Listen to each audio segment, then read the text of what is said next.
sådan en renseserviet her. Og så renser jeg lige den her beholder, hvor insulinen er i. Sådan. Så burde man nok skifte til en ny renseserviet, men jeg bruger lige den samme til at finde et godt sted, hvor pumpen skal sidde nu. Det bliver her, tror jeg. Sådan. Så tager jeg den her og lige masserer stemplet.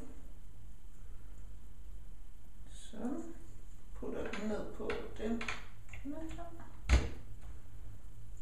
Så skyder jeg luft ned i beholderen, vender den om, og så vil der blive trukket insulin herfra ned i ampullen.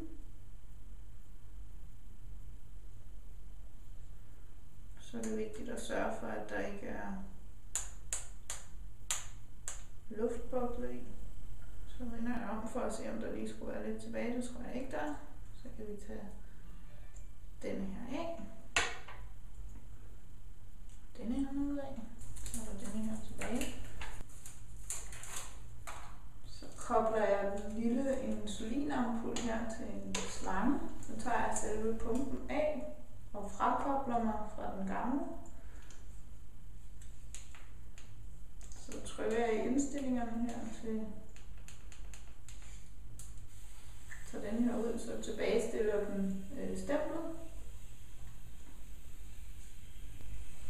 Så er pumpen klar til, at jeg putter den nye ampul i. Fortæller den, at jeg har puttet den i, og at jeg har frakoblet mig her.